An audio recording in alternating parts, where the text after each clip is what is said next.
So Princess Anne just stopped a Grenadier Guards ceremony cold. Not because of protocol, not because of weather, not because of a scheduling conflict or a missing dignitary, because she found a frayed edge on the Queen's collar, a gap in the silk where one battle honor used to sit. And that same honor, thread for thread, stitch for stitch, was sitting on a private banner inside Camilla's household. Now, before we get into what happened next, and I promise you, what happened next is the kind of thing that ends careers, rewrites institutional relationships, and forces a king to choose between his wife's household and a regiment's 200-year memory. You need to understand what a color actually is, not what it looks like hanging in a chapel or carried on parade, what it means to the men who march behind it. A regimental color is not a flag, it is a record stitched in silk. Every battle honor embroidered into that fabric was earned by soldiers who bled for it. Some of them died beneath it. The Grenadier Guards have carried their colors through 2 centuries of warfare, and every thread represents a promise that the institution makes to the men who served. We will remember what you did. We will carry the proof. You cannot add an honor without the regiment's consent. You cannot remove one. The regiment decides, and the regiment alone. That is the rule. That has always been the rule. And until Colonel Adrian Mercer decided otherwise, no one had broken it. No general, no minister, no monarch. The color was sacred, and not in a religious sense, but in the way that anything earned through collective sacrifice becomes untouchable, or should be. If you are the kind of person who wants to understand what really happens behind the ceremonial curtain, the deals, the betrayals, the moments when someone's public claim collides with their private behavior, and make sure you subscribe to Royal Motive because this story is just getting started. The ceremony itself was meant to be a celebration. Charles and Camilla were presenting 2 new colors to the Grenadier Guards, a tradition that happens roughly once a generation. The old colors are retired with full honors, marched one final time to the regimental chapel, and laid to rest. The new colors take their place. It is one of the most solemn events in the British military calendar, and it was planned down to the minute. Every step choreographed, every position marked, every piece of silk inspected and pressed and ready. Except one piece of silk had been altered, and the person who altered it was standing 50 meters from the woman who would find out. Anne was there in her capacity as colonel of a related regiment, a role she takes with the kind of seriousness that makes palace officials nervous, because Anne does not attend ceremonies to be seen. She attends them to inspect, and during the handover, as the retiring Queen's color was being prepared for its final march to the chapel, Anne did what she always does. She looked closely, she ran her fingers along the silk, and she felt it. A ridge of cut thread, a slight depression in the fabric where an embroidered honor had been removed, not worn away by time, not damaged by weather, cut, deliberately, precisely, recently cut. She stopped the march, right there in front of the regiment, in front of the household delegation, in front of every camera and every officer and every guardsman who had rehearsed this moment for weeks. Anne raised her hand, and the entire ceremony froze. And here is the thing you need to understand about that moment.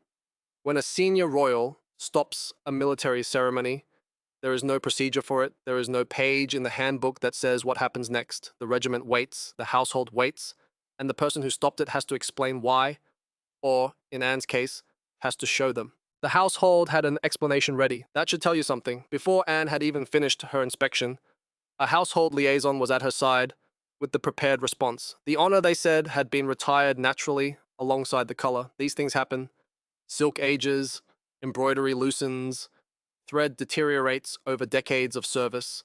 The honor, they assured her, was preserved in the regimental archive, not on the fabric itself, but catalogued, documented, accounted for. It was a tidy story, delivered smoothly, almost rehearsed. It was also a lie, because the regimental records told a different version entirely. That same battle honor, the exact same embroidered crest, the exact same pattern of thread, the exact same gold and crimson needlework that had been part of that color for generations, now appeared on a private silk banner hanging inside Camilla's household quarters. Not a replica, not a tribute, not a commemorative reproduction made by a different hand. The original honor cut from one piece of silk and stitched onto another. Same thread, same technique, same history, just moved to a different piece of fabric without the consent of the regiment that had earned it. And if you are wondering how something like that happens, how a battle honor can physically migrate from a regimental color to a private household banner without the entire British Army noticing, the answer is a man named Colonel Adrian Mercer. Mercer was the ceremonial liaison between the Queen's household and the Grenadier Guards, It is a position that sounds decorative but carries real operational power. His job was to manage every interaction between the household and the regiment: ceremonies, schedules, access to the colors, access to the chapel, coordination with the tailors who maintain the silk. He was the bridge between two institutions that respect each other but do not entirely trust each other, and his authority derived from the fact that both sides believed he spoke for the other. When Mercer told the regimental tailors that a modification was approved, the tailors modified. When he told the household that the regiment had requested a change, the household approved. He controlled the flow of information in both directions, and because both institutions assumed the other had signed off, no one checked, no one verified, no one picked up the telephone and asked the simple question that would have exposed everything. Did the regiment actually approve this? They did not, because Mercer never asked them. He operated in the gap between two filing systems, two chains of command, two sets of assumptions, and in that gap, he built himself a private kingdom where no request needed a second signature. The process he used was specific and worth understanding because it reveals how institutional trust can be weaponized. The regimental tailors operate from a workshop in the guards' barracks. They receive work orders through the ceremonial liaison's office, which was Mercer's office. A standard work order for conservation or repair carries the liaison's signature and a brief description: re-anchor thread, treat water damage, stabilize fraying edge. The tailors do not question these orders because the liaison, by definition, has already secured the necessary approvals. Mercer submitted a work order describing conservation transfer of degraded embroidery element. The tailors removed the honor, they packaged it, they handed it to Mercer, and Mercer walked it across the courtyard to the external embroiderer who was already working on the household banner. The entire transfer took less than a week. One signature, no counter-signature, no audit trail beyond the work order itself. The banner itself was beautiful. That was the grotesque part of it. Mercer had commissioned it privately, a household banner for Camilla's quarters, embroidered with royal ciphers and decorative motifs worthy of its setting. Silk from the same supplier who provides fabric for the colors themselves. Needlework by an external embroiderer whose skill was undeniable. And tucked among those motifs, positioned so carefully you would need to know exactly what you were looking for, was the battle honor. Not displayed prominently, not labeled or identified, just woven into the decorative pattern as though it had always belonged there, as though it were ornamentation rather than history, as though a regiment's sacrifice could be turned into wallpaper.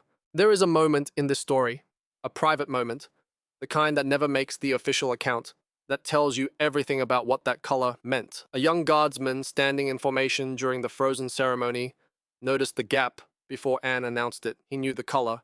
He had marched beneath it. He knew every honor by position, the way you know the furniture in your childhood bedroom. And he could see the absence. He reached out, barely, just the pad of his thumb against the frayed edge where the embroidery had been, and the sergeant major, standing a half step behind, quietly pressed his hand back to his side. No words, no reprimand, just a touch that said, "I see it too. Stand fast. It is being handled." Anne did not need to be told twice. She ordered the retiring color held in place, not returned to its case, not moved to the chapel, held right there on the parade ground, and demanded a full cross-check of every embroidered honor against the regimental roll. The roll is a leather-bound record updated after every campaign, listing every honor the regiment has been awarded, and the date it was stitched onto the color. If an honor exists on the roll, it must exist on the silk. If it exists on the silk, it must match the roll. No exceptions, no approximations. Thread by thread, honor by honor, the regiment counted. It took 40 minutes. 40 minutes in which the ceremony stood frozen, the new colors waiting in their cases, the regiment standing at attention in the sun, and Mercer standing near the household delegation with his hands clasped behind his back. 40 minutes in which everyone on that parade ground knew something was wrong, but only a handful of people knew what. The cross-check confirmed what Anne already suspected. One honor was missing from the color, one honor was present on a household banner, and the chain of custody led directly to Colonel Mercer's desk. This is where Mercer made his move, and you have to understand, while it was a clever move, the kind of tactical maneuver that works precisely because it forces everyone into an impossible position. A move designed not to prove innocence, but to distribute guilt so widely that punishment becomes impractical. Mercer claimed that Camilla had personally requested the tribute banner. He said the Queen herself had wanted the honor incorporated as a private homage, a way of keeping the regiment's legacy close to the household, of honoring the guards who had served the crown. He produced no written request. He cited no formal approval. He offered no documentation whatsoever. But he named Camilla directly, and in the economy of royal authority, that name carried enough weight to paralyze the conversation. Think about what that does. If Camilla accepts the story, she accepts the stolen honor. She becomes the queen who took a battle honor from a regiment for her own decoration. If she denies it, she exposes her own household officer, the man her office had trusted with ceremonial duties for years, the man who had access to her private quarters, the man who spoke in her name to the regiment. Either way, the crown looks damaged. Either way, someone in Camilla's orbit is proven to be either a thief or a fool.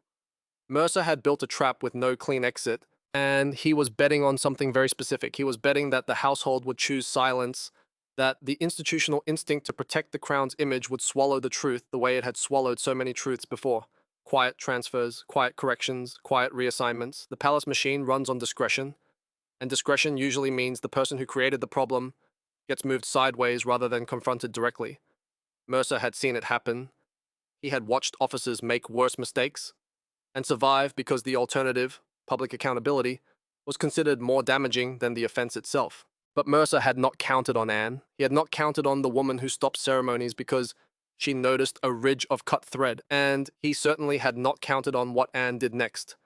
Because Anne does not operate within the palace machine, she operates beside it, close enough to see the gears, far enough to be unaffected by the oil. She ordered Camilla's private banner brought from the household quarters, not requested, not suggested through appropriate channels, ordered, brought to the parade ground, laid beside the damaged color on a table in full view of the assembled regiment. 2 pieces of silk, one damaged, one pristine, one carrying a gap where an honor had been, the other carrying that same honor among its decorative embroidery. Every soldier on that parade ground could see it. Silk against silk, thread against thread, the same honor on both pieces of fabric, one earned through sacrifice, one acquired by invoice. And the silence that settled over the parade ground was not the respectful silence of ceremony. It was the loaded silence that precedes something irreversible, something that cannot be walked back or smoothed over or handled through appropriate channels. There is a reading of this story, and Mercer had clearly prepared for it, that says Camilla approved the transfer in private, that the banner was her idea, that the honor was moved at her instruction and Mercer was simply following the Queen's wishes. It is a reading that protects Mercer completely and sacrifices Camilla entirely. And for a brief, deeply uncomfortable moment, as the 2 pieces of silk lay side by side on that table, it almost held.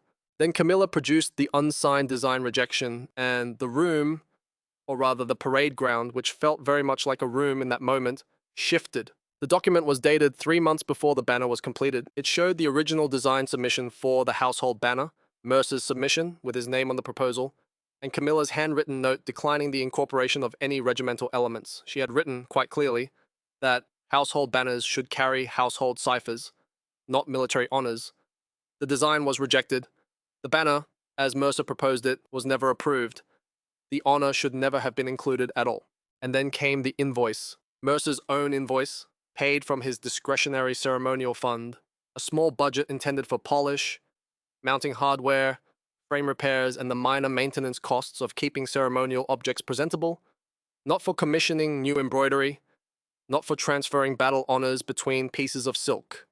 Mercer had used the maintenance fund to pay for the most significant alteration to a regimental color in living memory. The payment was documented, the embroiderer was named, the work order specified the exact honor to be removed from the color and transferred to the banner.